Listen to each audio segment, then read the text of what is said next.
Coach Cho, thank you so much for coming on to the Basketball Performance Podcast. I'm very grateful to have you here. No, thanks for having me, Will. Excited. So just before we dive into the questions, just give us a little bit of background. How did you get into basketball and how did you get into coaching? Yeah, first of all, thanks for this time. I think there might be even a little bit of lag, international, like, I don't know what this call is, but, we'll work through it as we're going through this call. Again, I say this because I'm experienced and having had a lot of, calls overseas and whatnot. I've lost track. A good friend of mine, I was on the phone with just briefly, before getting on this call, and I said, hey, I got to go do a podcast. And I was telling her I've lost track of how many podcast interviews I've done in the last 5 years. Like, it's in the high teens, 20s, and whatever. And this question comes up a lot, and this is apologies to all the new listeners that I'll have through your audience, that I'm not going to spend the next 5 minutes talking about it. It's a long resume, but I'll just start with the latest. This past year, I entered my 20th year as a person in the basketball coaching space, which is crazy to think about. So I'm currently coaching my son's 8th grade basketball team. It's a feeder program that feeds into Lake Ridge High School, which is ironically the rival school of Lake Oswego High School. We live in a two high school town in the suburbs of Portland, Oregon. This is Lake Oswego, where prior to coaching my son's 8th grade team, I was the other high school's head varsity coach for 8 years. So that's like the immediate. I am also going to be involved for the second year with the Nike Hoop Summit game on the world team side. So this is, had additional like meaning, just, getting to connect with the international coach, because that's kind of like how my career started. 20 years ago, I started as an inner city middle school basketball coach in Central Harlem. Did that for a couple of years, and then moved to Mozambique, Africa. And I lived there for 3 years. So my very beginnings of the inkling of knowing that, again, for myself, that I wanted to pursue basketball full time was living in a third world country in Mozambique, Africa.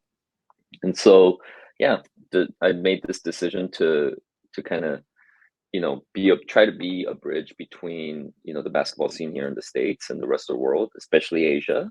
And, even with my roots in Africa, having traveled to Europe extensively for camps and clinics and, whatnot, I'm hoping to really be a bridge between, starting with Portland, Oregon, my hometown, which I think is a very underrated basketball city, with the Nike World headquarters here. The U.S., headquarters for Adidas is also here. We got the Portland Trailblazers, a couple of Division I programs.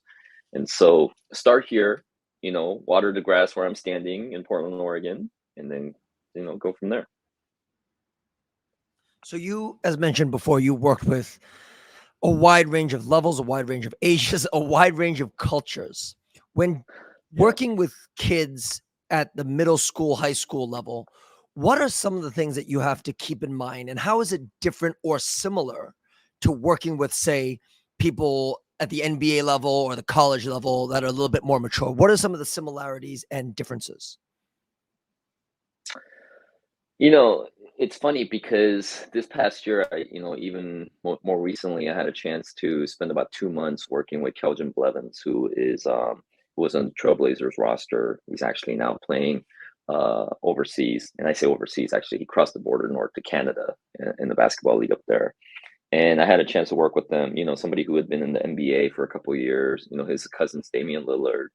And so every day I got to work with the player who had played in the NBA and is playing, professionally. And even from, you go from that level to working with my son, who's an 8th grader. The biggest thing I found this year is like, there's got to be joy in the work. And it doesn't matter if you're a professional basketball player trying to figure out how to make a living and feed his family doing it, or, an 8th grader, a teenager who's going into this next stage of his life, who has all the burdens of being a coach's son, right? But in both those instances, my big focus this year has been, and even for myself, filling my own cup, that it's got to be fun. Mm. And I think that's the biggest challenge um, for professional players, certainly. I had a phone call with the old friend who was a former GM of one of the NBA teams, and he was just telling me about how, like, in his estimation, 70% of the people in the league are miserable. They're not, Yeah. they Wow. haven't found contentment, right? Mm. And that's an alarming number. Whether you're a general manager, a head coach, one of the support staff, or the player, himself, to hear that number, that this doesn't seem right. You know what I mean? And we talk about the burnout, in high school basketball, but burnout just in youth sports in general. A lot of the kids don't get to high school basketball even because they've been playing youth basketball since they were 8 years old, flying all over the country, trying to collect those trophies and wins and reps and the 10,000 hours, and they don't make it through. So having done this for 20 years, it really, for me this year, taking a step back from having the responsibilities and really the privilege and the burden of leading a high school program in a small community, Mm. was a lot of work. Just having that space to take the step back, it really makes me realize that it first and foremost, this thing has to be fun. Yep. There, and now how you define fun, how you define success, right, is, you can go back to the John Wooden definition of success is knowing that you did the best that you're capable of doing, right? Can you find fun in that? Like, can you have perspective that you did the best and you came in third place and stayed? You did the best and you didn't quite make it to the league, but now you're playing in the Euro, in the Euro League or secondary league. But I think for each of us, like, defining what fun is, pursuing that, and then seeing if everything else falls into place after those two things. I was listening to another one of your podcast episodes, and one of the things that really struck me is some of the what I would call cornerstones of developing a culture. And no Okay. matter if you're coaching an NBA team or you're coaching your son's eighth grade team, I think it's fair to say that we all need culture, a strong culture, in order to be Yeah. successful. What are some of the cornerstones in developing a culture if you are the head coach? um for me, the biggest thing is authenticity. It's being true to yourself. And again, I don't it's we had a chance to have a brief conversation since really our first time meeting about your background a little bit, and your zest and your drive and your enthusiasm for talking about what you want to pursue. I mean, it reminds me a lot of, like, when I started too. I don't know if that means, like, I've been in this too long and I'm slowing down, or No. the desire to have an impact probably burns louder, like hotter than ever. But I think externally I'm probably not as loud as I've been, maybe, if that makes sense. There are certain causes, that whether it's in our state, like, we needed a shot clock, and I had to go through our state association and be a part of the group that lobbied to bring shot clock to our state. As you know, in the States, it's not a nationally, recognized rule, right? I got very loud about that, right? So I know if I have certain passion projects, I can find chapters of my life where I know how to turn on my megaphone and blast a message. But I think you're, like, this particular afternoon on Tuesday on a dreary, cloudy day in Lake Oswego, Oregon, you're probably catching me more in a reflective mode. Um, and again, for any culture, like, it's such a word that's just tossed around. But I think y- if you're the leader of an organization, and if you can't be authentic and be true to who you are every day, then the culture doesn't work. Because Mm. ultimately, I talked about that burden earlier. You're the engine. You're the one driving it. You're the one constantly feeding it. And then the question is, where does my values and characters align with those on my coaching staff, those in the administration, those who are on my staff or on my roster, right? Um, I can tell you, if I really look back on the most successful teams in the 8 years and really look at each team as its own season. I mean, it is its own season. It's each team, but what I mean is certain teams.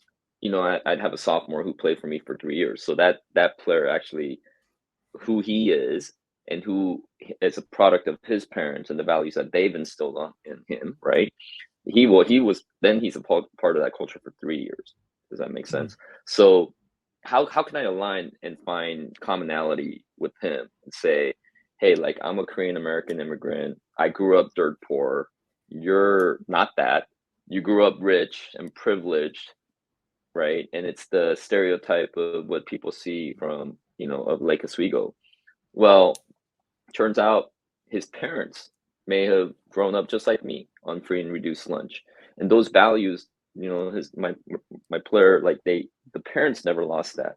So in fact, there's synergy between my values and the parents' values. And therefore Mm-mm. it's easy for me to be, when I'm saying something to this player that's talking about our courage of having, our culture of having courage, having gratitude, right? Having a presence, whenever you step into a room. Well, those messages in one way or another, whether it or not it's the exact same delivery, those are being delivered at home. I'm delivering it on the court, and now we're together on it. That's a pretty powerful duo that other teams would have to deal with. And that's just two, right? Myself and one player. If he's a leader, now he can turn and find that connectivity with the rest of the team, and I think it's recognizing that, like, I can't do all the heavy lifting by myself, right? It's got to come, but what I can do is really finding the commonalities between what I bring to the table, how the kid is raised, and say, hey, we have similar values, we have similar approach, we can get something done here. So that's a lot of work. I mean, obviously, that's a lot of work. What kind of daily interactions? Because I think you would want to be touching on this a little bit every day. So then it becomes a very solid culture. You're building amazing relationships with your players. I heard on another podcast episode, and I stole this immediately once I heard it, that during their dynamic Okay. stretching lines, you're in there kind of Yeah. seeing how their day is going. That's just amazing. That's just amazing. I like last night after Yeah. I heard that, I Yeah. immediately did that. Um, what other Yeah. daily interactions are you having with them? I mean, when I made it a habit of coming in early, leaving late. I think, that part of my immigrant work ethic that I learned from my parents, just it's ingrained in me, so it's just natural to do that, right? And so I do think about it, like last year, like, our team wasn't very good. We really struggled, and I think a lot of it was there just wasn't enough of those players coming out of the COVID times that had understood, like, the level of work that it was going to take for one of the smallest schools in our state's 6A classification to stay, among the top and elite, group of teams in the state. And I think, you know, the idea, if you can't do that in the warm-ups, you have to find time before practice. If you Yeah. can't do it, like, you have to find a at any point, like, I think more than ever in 2024, these players need to feel like they're seen, they're heard, and they're connected and they're valued. So, I think even from the time that I did that podcast interview, I'm assuming you were referring to the one I did with Slapping Glass, and I probably referenced, like, what I've done with dynamic warm since 6 or 7 other podcast interviews. But even since then, like, I would expand that. Like, literally, you have 2 hours, of time with your players on the gym, like, on the court, right? You could have 15 minutes before, you can have 30 minutes after, you can have, and now with the cell phone, like, you can have that interaction, whether you're Hmm. sending them a text or, messaging them on social media, which, again, some administrations, they frown upon that too. And I can see the point of that, right? Like, sometimes you want to give a little bit of break from you with the kids, right? But I would say whatever way that the kid is consuming information, and and with in in their off times, like, how do you have the permission to, hey, do I have your permission to send you some stuff for you to read? Can I, check in on you from time to time? Can I go, let's go grab lunch, like, grab 3 of your friends, let's sit down, let's talk, right? I think that's probably one of the most important things that coaches can be doing, in 2024. Now, again, having said that, that's a lot of work, right? And I think if you don't have the luxury, if you're a coach out there listening, you may have a full-time job and you only got those 2 hours, then that's really on you to then to within your practice time, just have a moment of where you stand next to him in proximity and like tap him on the back and say, hey man, that was really good, and give pointed, constructive feedback or pointed compliments that you just don't say, hey, that's a nice shot, or like, I follow that with why you thought was a good shot. Hey, that was a nice drive that you just made. Like, and follow that with specifics of maybe even referring to a past teaching point, or, just continuing to fill their cup in that sense, I think is probably one of the most important things you can do today. Players don't care how much you know until they know how much you care. And that's something that I'm working That's on it. myself daily, right? And so, Yep. Yep. last thing that I want to touch upon when it comes to culture and team building and all that kind of stuff is leadership. You talked about authenticity. Great. What does leadership mean to you? There's if you look at the business world and leadership books, like everybody defines leadership as a different thing. Like you have Bob Knights, you have servant leaders, you have John Wooden, you have John Maxwell in the business world. Like everybody has their own definition of what leadership should look like. What does it look like to Coach Cho? For me, if you come across for me and like in this interview, let's say I have like an hour to leave an impression on you, right? That means I was fully engaged. I wasn't on my cell phone. I wasn't paying attention to anything else but the person that's in front of me, right? And at the end of Mhm. that hour, like you walk away with something that you can apply. You become just like 1% better, or whatever the term might be, slightly better than what you were before, Mhm. from how you were walking today, how you were moving, right?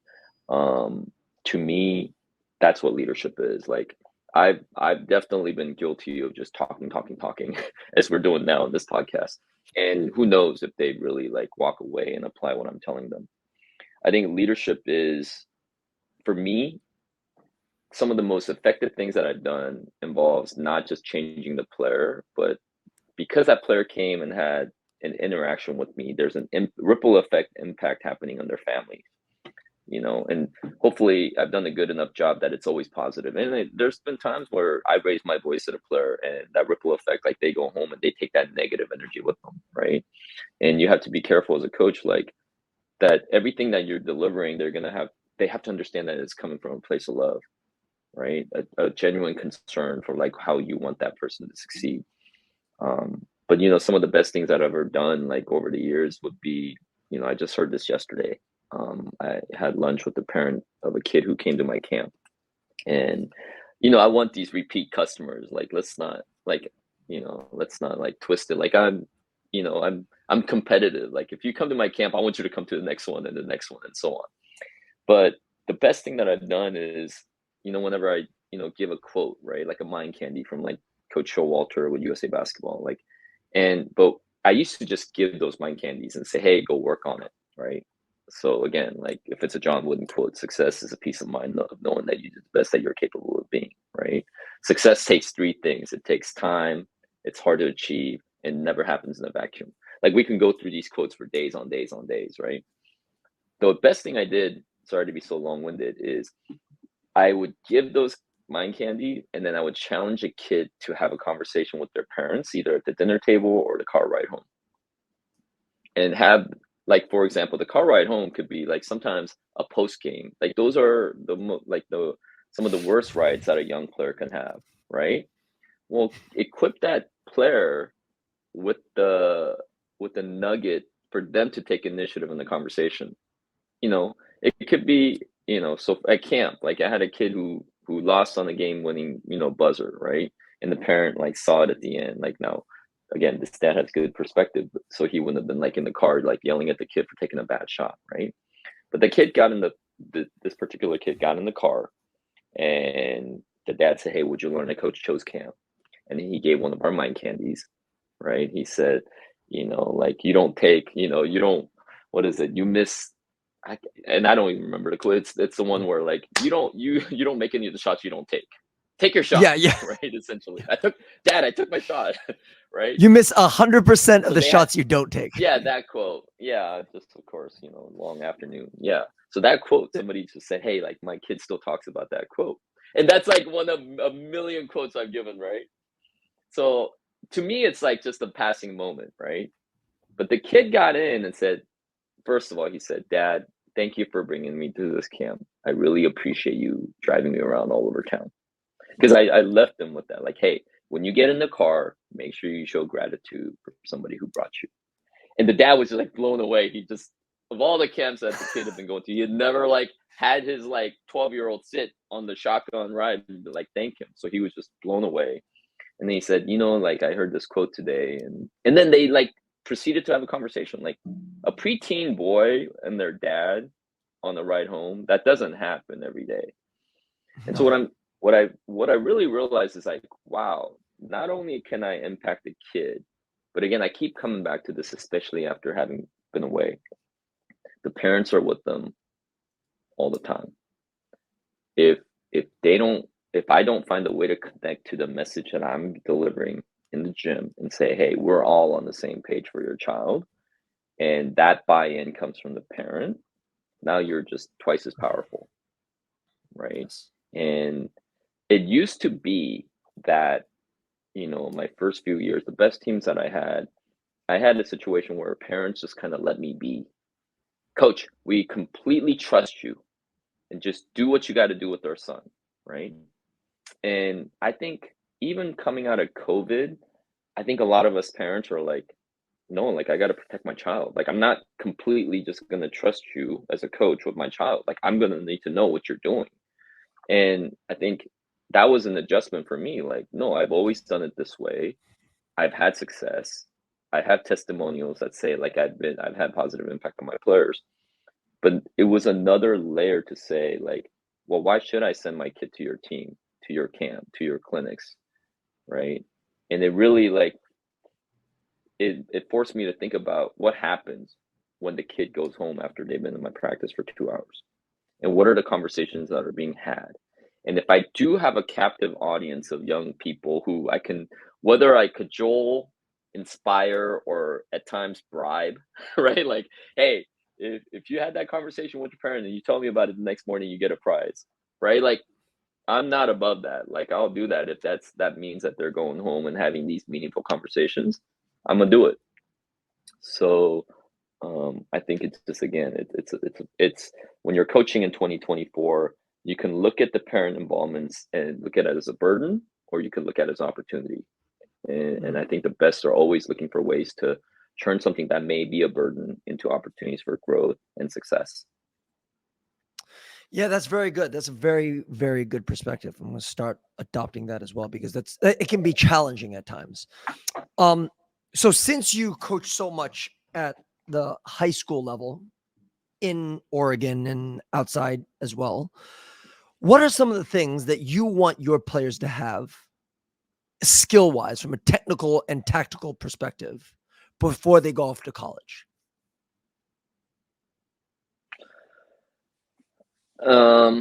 That's a good question. The low hanging fruit answer is shooting. Like if you've been in my program, you better know how to shoot.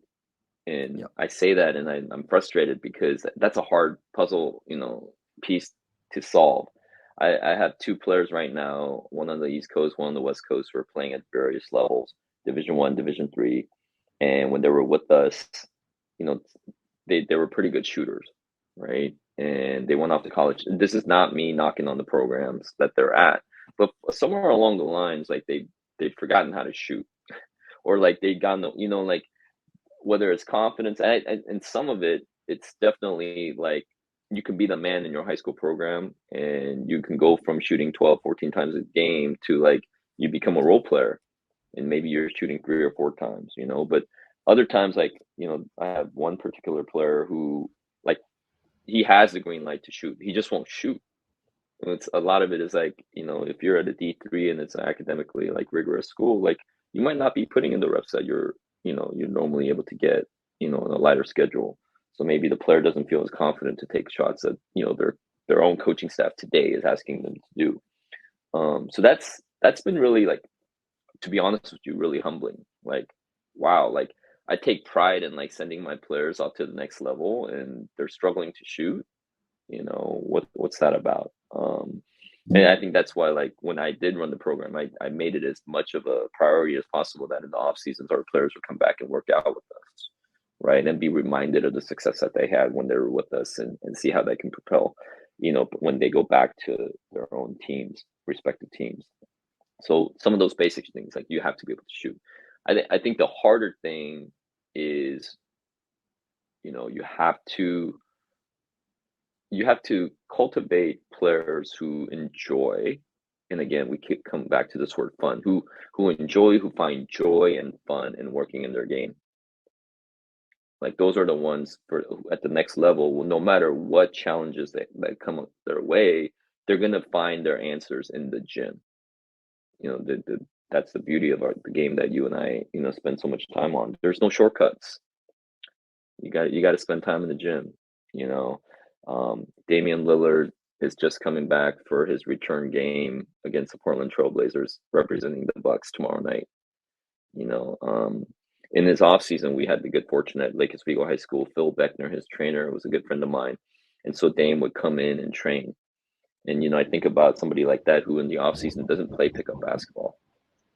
And if he's in a workout with Phil Beckner, or you know even like his Blazers assistant coaches who may come in and get shots up for him and whatnot, like his workouts are so simple, and you hear that time and time and again, that the greats, the Kobe Bryants or Dame Lillards, like their workouts are so just basic, and they're just prepping that night for the kill, right? Like they just shoot and shoot and shoot and shoot, and they just dominate the simple, and they embrace that grind. Mm. um so I think, but it also, as I'm talking about that shooting component, I just think it's important to for that next level player, at least my hope is that they really find joy in growing in the game, and that they can find solace, they can find peace, they can find joy, whenever things get hard, in their career, that they don't seek answers outside of the gym, that they're getting back in the gym, to where it all started. What about from a knowledge, IQ, understanding, decision making perspective? You've been around the world. Americans have great players. Europe produces some of the smartest players because they've been doing a certain type of training that may be a little bit different from the way that it might be done in other parts of the world. What do you hope that your players can understand when they're going into college, at least from, I don't want to call it a tactical perspective, let's call it decision making perspective? Hmm. Uh, part of, I said, find like a player, if they're struggling, right, find the answer in the gym. And this is like with the assumption that there's film room in the gym, right? Like Mm. I think what you're asking is like players have to learn how and know how to watch film. Like you're talking about decision making, they have to be able to watch themselves and critically analyze what they're doing right and wrong.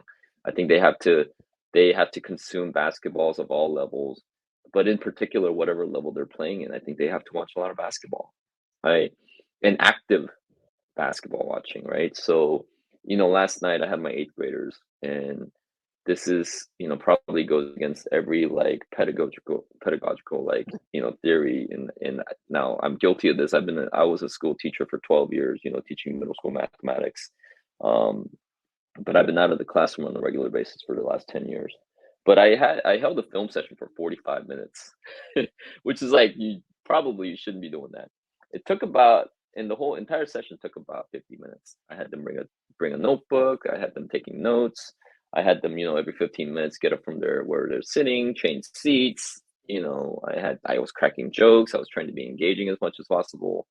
Um, but I did this session, and I checked their notebooks at the end of it. And there were certain times in that film session I said, write this down. And other times I just kind of let it flow. And I examined every one of their notebooks to see how many bullet points of nuggets of things that they came away with. And on average, they came away with about 9 to 15 things, right?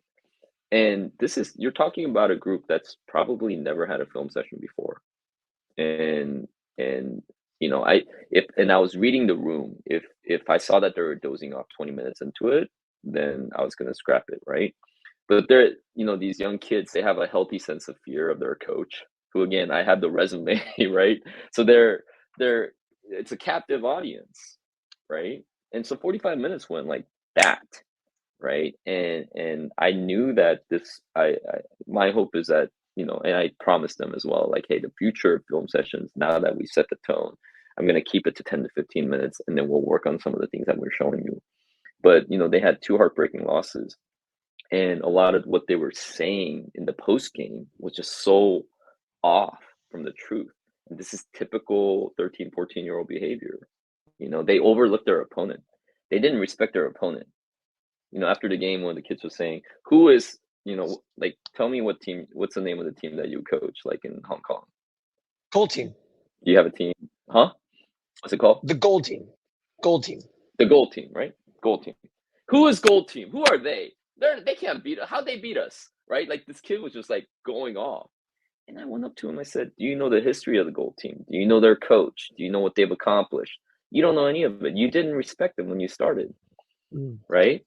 And then I went through a 45 film session where they were the first, their players were the first to dive on the floor for a 50-50 loose ball. They were the first ones to run and beat them down the court on transition offense. They were the first ones, right, to make the extra pass, to pass up a good shot for a great shot. I mean, every single one of these winning, tangible nuggets that lead to a team winning. And so what I needed to do was set the tone for, like, you have this all wrong. You have this all backwards. And as we all know, film don't lie. And I had to make them look at the truth of what happened and why we lost. And more than that, why their mindset going into it was all backwards. Yep. So yeah, that next level stuff, I can tell you some of the most successful. Now, I've had really talented players go to the next level and struggle. And I've had not as talented players go to the next level and overachieve. And when I look at the difference, it's the kids who would go out of their way to watch basketball, who are just junkies who live it, and this, like, you can like the game, you can even love the game, and then there's like the next level guys who just live it. It's just part of who they are. Like, if Yes. somebody were to ask me if I love the game, like, I love it, no doubt, and I like it at times too, but, like, I'm living the game every day, right? And that's a difference. Like, if you're gonna look for a coach, like, I know that I'm gonna beat the next coach next to me because I live it every day. Like, I haven't coached eighth grade basketball in, I don't know, since I started 20 years ago. But, like, it's not because I have this resume of having worked with high school guys, college guys, whatever. No, like, I live it, so there's a built-in advantage that comes to, when you're on the sideline opposite from the person who's living it. Yeah, that's great. Which actually leads me to my next question. What Okay. are some drills that you are doing every day with your players? Like the same thing, like what are those Yeah. drills? And why are you doing Yeah. it with them repeatedly? Yeah. Like, even that, right? Your reaction right away, like the shell thing, right? And probably reference this on a handful of podcasts. Like, I make it a thing that, like, when we did shell every day.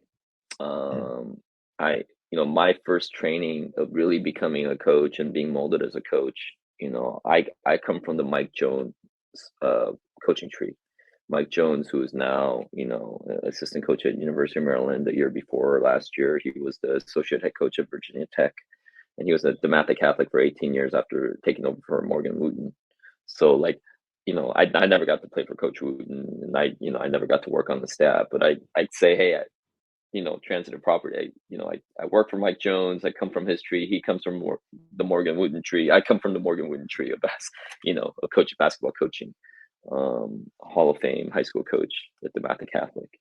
But when I was at DeMatha, like, Coach Jones, we did shell drill every day. And that's one thing, like, he never skipped on in every single practice that they did. So, I took note of it and I said, hey, when I'm running my own program, I'm gonna do the same thing. And as I was doing it in my own program at, like, Oswego, like, that's one of those things, like, you're just, like, checking the box for the players, right? And so what I didn't like was that the level of intensity or enthusiasm for the drill wasn't there.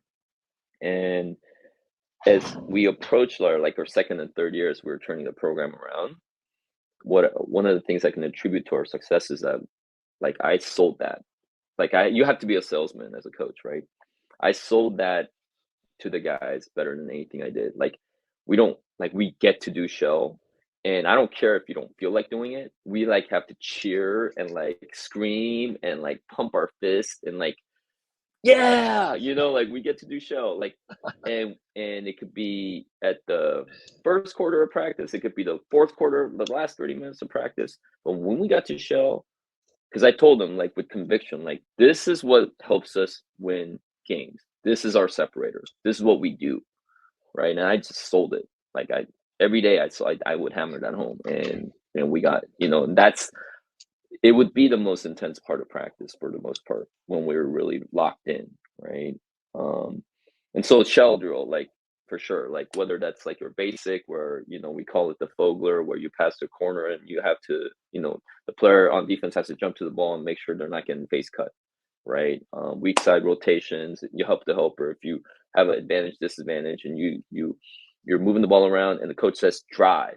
Now the person on the ball is letting the drive happen.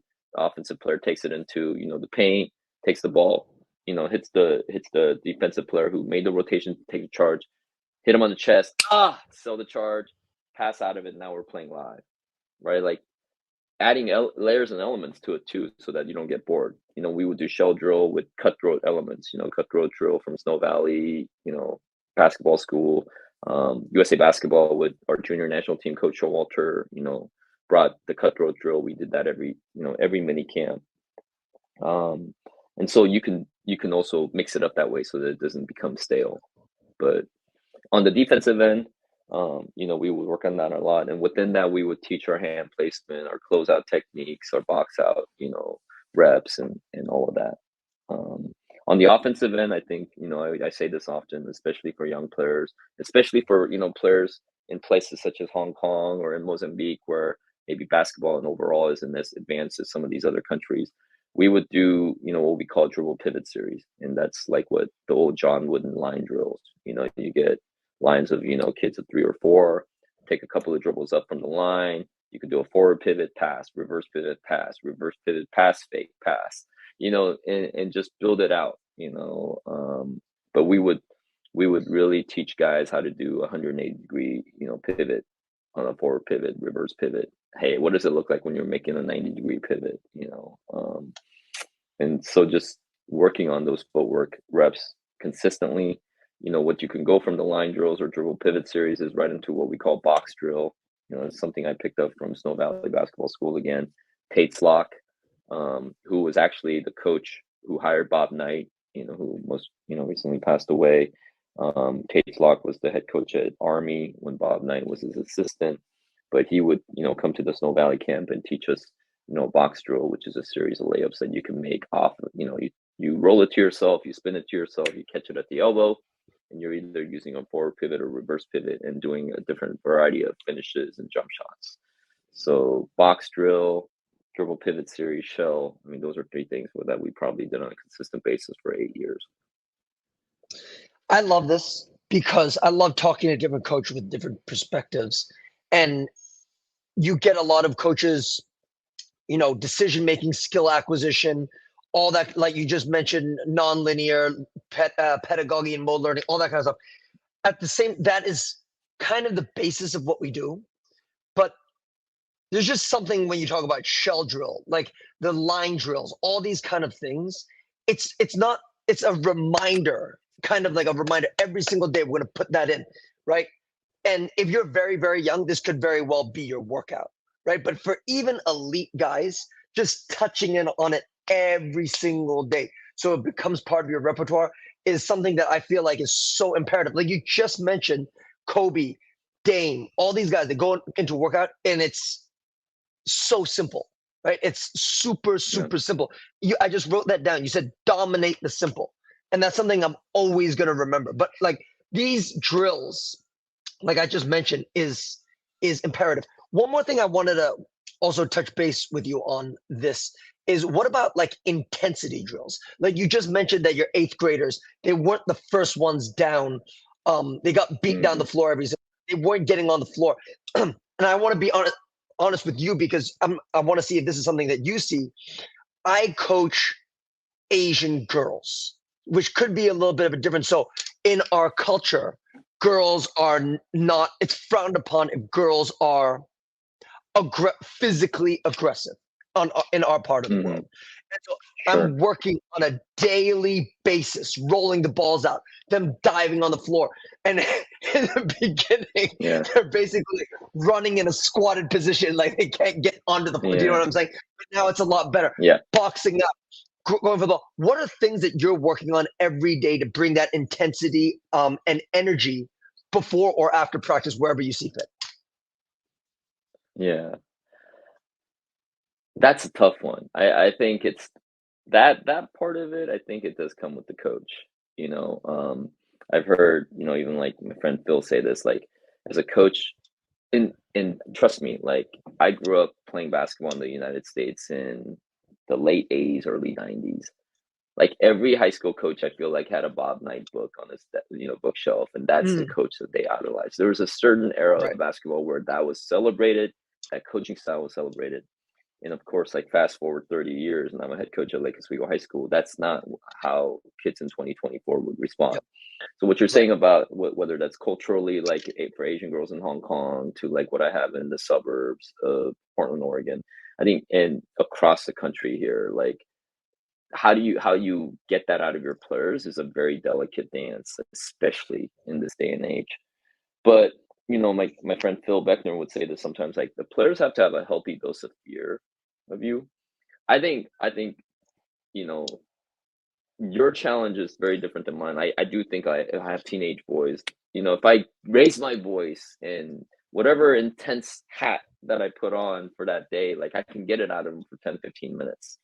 Right. And whatever buttons that you may be pushing, you know, maybe you close, like it's really like maybe you just take 3 girls at a time and you do a really intense drill and build them up. And then you take 3 other girls and then you can mix and match a personality, right? You might have a really intense girl with 2 others and you can put them in the cage, essentially like in a lab and see what rubs off, right? You can try all these things, right?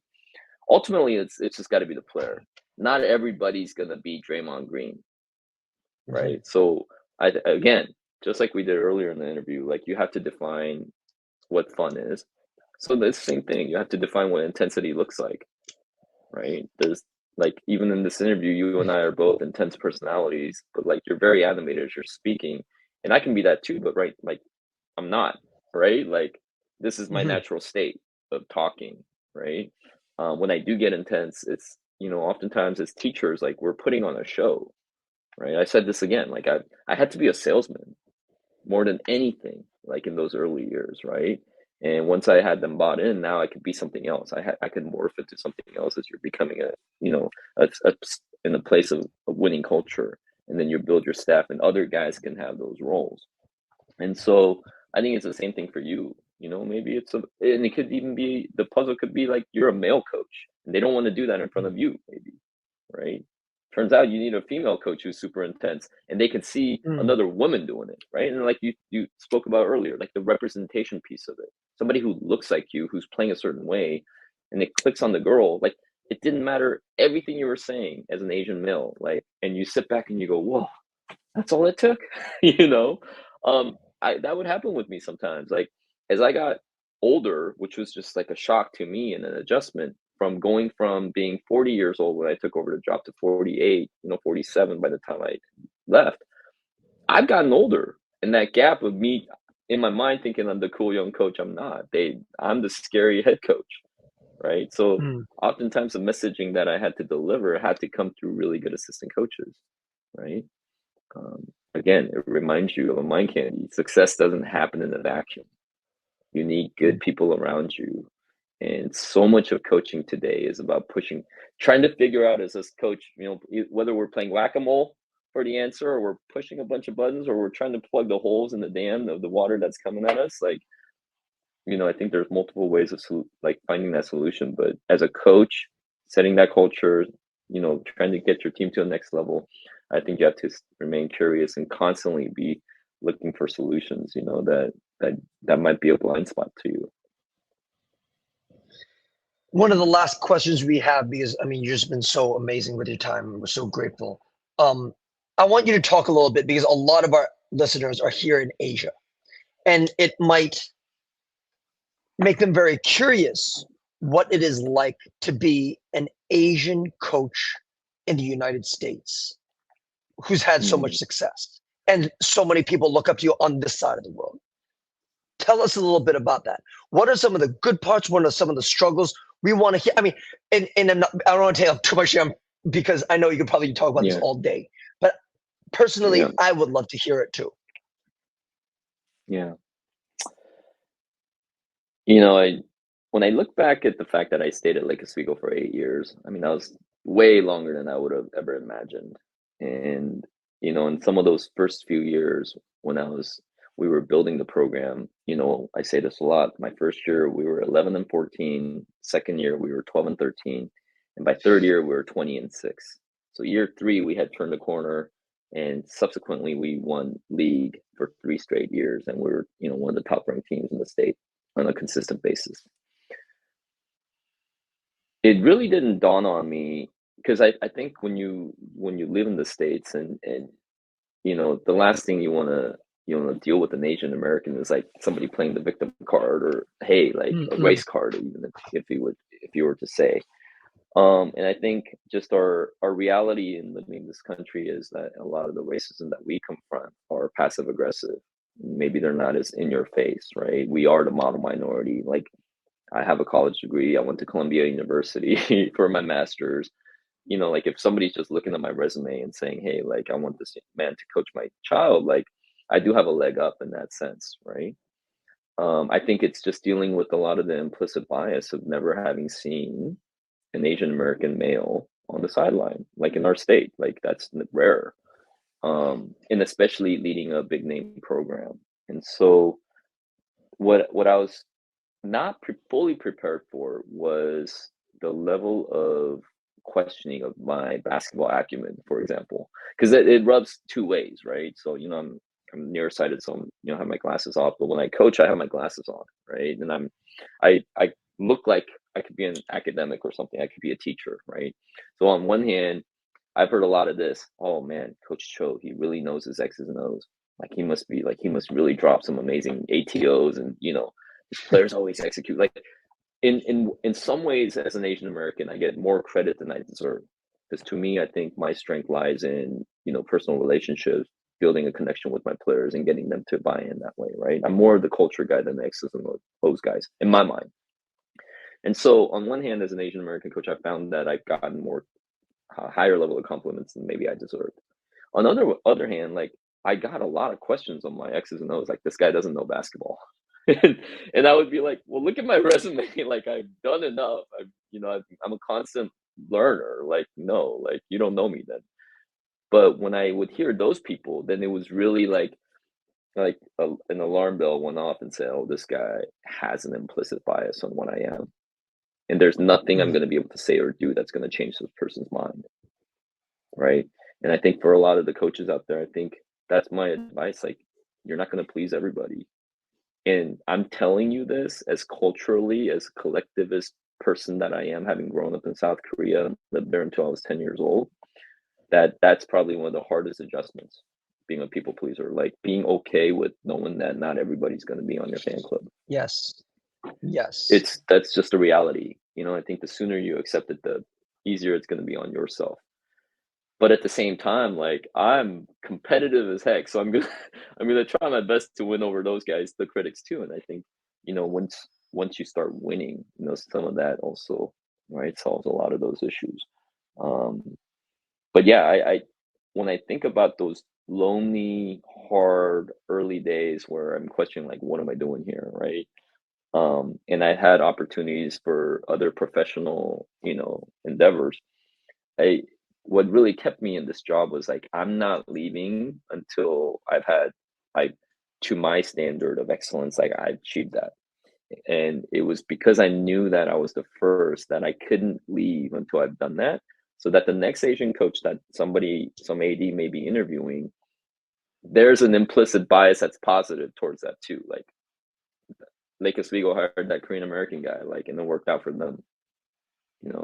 Maybe I should hire this Vietnamese American guy from my program and see where it goes, because he seems very similar. Like there's that implicit association of, excellence too, right?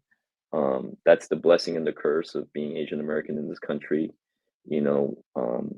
I think about when we had the horrible, campus shooting at Virginia Tech, and it was a Korean American kid who committed that heinous crime, and his last name was Cho, right? Like Yeah. the feelings of somebody having done it on complete other side of the country, but like we have the same face, we have the same last name, as it is in that instance, versus like if we have a Eric Spoelstra, right, who's actually from Portland, Oregon, went to school here, and he's the best coach in the NBA, as most people would say, and say, hey, like he's Asian American, I can look at that too.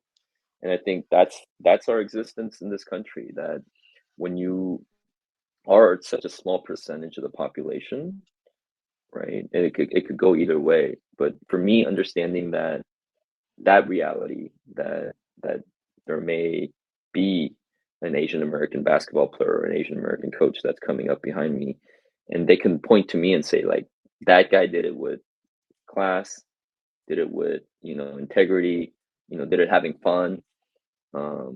Maybe I should do this too. Like, I knew that was a big responsibility I had sitting in that chair.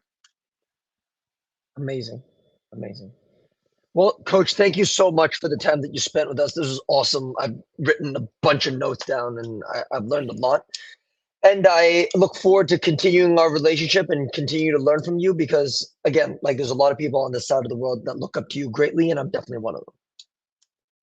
No, appreciate it. No, thank you for your thanks for your time as well. Thanks for what you're doing out there. And I haven't been to Hong Kong yet for basketball, so maybe that's on the next docket. But yeah, for any of the listeners, even for yourself included, if you guys ever want to come visit Portland, Oregon, and and learn about the game, through my network and connections here, just feel free to reach out. I'm sure you'll share my contacts with anybody who may be reaching out. I was fortunate in my professional career when I didn't have, I didn't grow up in a basketball family. So I did a lot of this.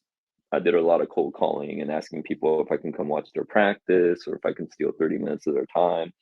And really the best of the best out there have always offered themselves to that, because they know that it's for the greater good of the game. So same for me. If there's any players, coaches, families, parents that have follow-up questions, please feel free to send along my contact, and I'm happy to correspond and respond and be of service. Where's the best place to reach you, Coach? Best place right now is probably just through my website. It's just www.marshallcho.com. That has the links to all my social on Twitter, LinkedIn, and Instagram.